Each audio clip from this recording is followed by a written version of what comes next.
Bigger screen? Check. Bigger battery? Check. Bigger price tag? How many times do you want to check that?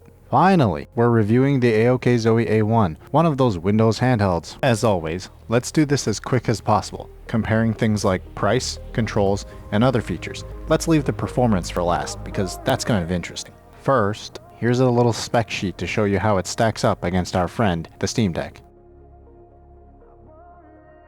Let's start with all the pros of the A1. Controls first. It has similar inputs to the deck, though it lacks the obvious trackpads and Steam buttons.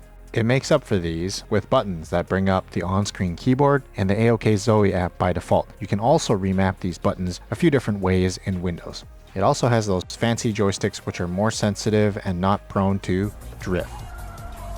The buttons are all pretty clicky and responsive, and there's also some RGB on the system, but I've seen better implementations. But there is one very sore point, which I'll not spare in the cons section. As for the rest of the A1, it also has a kickstand on the back which appears to be of all metal construction. That's in contrast to a majority of the A1's body, which is plastic. The Steam Deck is almost entirely plastic too though. Moving on to other features. It rocks that very nice 8-inch display. Side by side you can see the footprints of both devices are fairly similar, though the A1 is a little bit wider. Their weights are nearly identical, though the A1 sports a significantly larger battery, at 65 watt-hours versus the Steam Deck's 40 watt-hours. And that does translate pretty nicely to at least another half hour of gameplay, usually. But it does depend on what you're playing. Back to the display for a second. You can see that the 1-inch display difference is pretty huge. Yeah, no, not gonna do that joke today. It also has an additional USB-C port, making that 2, with up to 100 watt charging. A 65 watt-hour charger was included as an accessory. That's the only accessory you get in the box. At least the cable is detachable. Speaking of that USB-C port on the top, it is USB 4, which means it can be hooked up to an eGPU. It was a little wonky for me, but others have reported it as working, so keep in mind you might run into issues if you decide to go this route. You do also lose performance from using an eGPU due to bandwidth limitation. This is pretty much true regardless of whatever GPU you have inside the eGPU enclosure. Alright, let's move on to the cons. The most obvious is the price. We're talking about a device that is easily double the cost or more of the Steam Deck. Even if we're comparing the top model 512GB Steam Deck to the base A1 with 512GB, we're talking double the cost. And I've delayed it long enough. The giant elephant in the room is the D-pad. It's pretty terrible. I am by no means even close to the term FGC champion, but even I think the D-pad is bad. In fact, it's so bad, it's a running meme on the AOKZOE Discord server, and that feels pretty bad for a device that's over $1,000. The last con I'll mention for the device is the support, and it goes a couple of ways. Not only is the support from the company lacking, yes, there's a stored history of the Kickstarter campaign which I'll not get into, but the truth of the matter is that if you run into issues with the device, the support will basically be you and a handful of users on Discord. Don't get me wrong, they're very helpful and friendly ones, but there's no company representation, or very limited company representation. What's more, there aren't really any accessories for the device. The official A1 bag is garbage, to put it nicely. So much so that I ended up using this JSOC style clone case because it fits fairly well with some light modification and appears to be way more protective. Now let's talk performance. Both the AOKZOE A1 and the Steam Deck are more or less capable of running the latest AAA games, but the A1 has a slight edge in terms of raw power, given the CPU and GPU combination in the Ryzen 7 6800U. Here are some benchmarks I ran to compare with the deck. This is a new suite of benchmarks for the channel, so I'm using only 3 games at this time. All were tested at 800p for a fair comparison. Do also note that each benchmark was run 3 times to produce better reliability. First up was Horizon Zero Dawn. At 10 watts we see the deck is pretty damn efficient. I'm not exactly sure what happened with the A1, but I assume part of the issue is that the 6800U's official specs list it between 15 watts and 28 watts, so running it at 10 watts is essentially an unoptimized undervolt. Remember that the Steam Deck runs a custom chip that Valve has really tweaked for the device. At 15 watts we see the A1's chip show some of its strength. I won't quantify the difference here because the variance is small enough to say that it's due to optimization, but there is at least some improvement. These patterns are also repeated in Cyberpunk 2077 and Shadow of the Tomb Raider, which you can see here. Because the A1 allows for a TDP above 15 watts though, we can get more performance going up to 28 watts. Yes, you sacrifice battery life here, but given the A1 has a significantly larger battery, with some tinkering, you can likely either match performance for more battery life, or match the battery life of the deck for more performance. Or, even better, up the resolution for a mix of both, assuming you stay above 10 watts that is. The advantage here is that you get a performance tier that simply doesn't exist for the deck. I didn't include any wattage testing in between 15 and 28 watts in the interest of time, but you can expect expect them to be somewhere in between what you've already seen. One feature I didn't mention earlier is that the A1 comes with an AOKZOE app which, when updated, supports auto TDP settings. I've not tested it extensively, and it probably doesn't do a better job than the auto TDP program by Cypher, but it does appear to more or less function as intended with just a few clicks from the user. Another interesting point is that the 6800U is actually capable of playing Steam VR games or PC VR games, which could be possible on the Steam Deck, but it's a little bit more complicated and it doesn't really play well with SteamOS as far as I know. You won't of course get desktop level graphics or frame rates, but using my Quest 2 in both remote desktop or AirLink worked flawlessly with the A1. But your mileage may vary if you have a spotty connection. Still, it's pretty cool that you can play VR with this. Finally, here's a cost breakdown per dollar. Based on the price available on Amazon for the A1 at $1,230 for a 512GB model and the top-end 512GB Steam Deck at $649 from Valve, we can see that if we're talking about sheer performance or pure FPS, the deck is less than half the cost of the A1. Keep in mind though that this comparison is skewed towards the deck from the start, as it's a small sample size of 3 games even though each benchmark was run multiple times. The fact is that Windows can play more titles than SteamOS can, so by this nature we're not looking at a perfect apples to apples comparison. Not to mention things like the larger display and larger battery, which you have to gauge the value of yourself. And now for my final thoughts.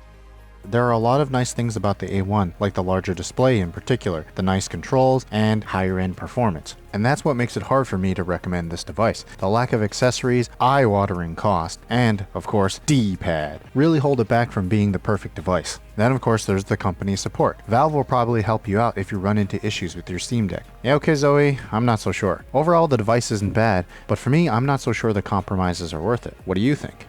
On the other hand, if you can get past all the issues and you think that the cost isn't too high because maybe you live in a country where Valve isn't even selling Steam Decks and everything is $1,000 or more anyway, I'd then ask you to think very carefully about the ocean of other 6800U handhelds to see if there's a device that can check all the boxes for you. If AOKZOE turns things around in the future with better support, accessories, or a new device with more aggressive pricing, maybe I'll change my mind completely. But to be clear, I'm not suggesting you run out there and buy Steam Deck either. Go check out my video here on my Steam Deck retrospective if you haven't already. Until then, thanks for watching, subscribe for more content, and check out the links in the description if you liked the video. Take care, see you next time for more games, gadgets, and guides. GG.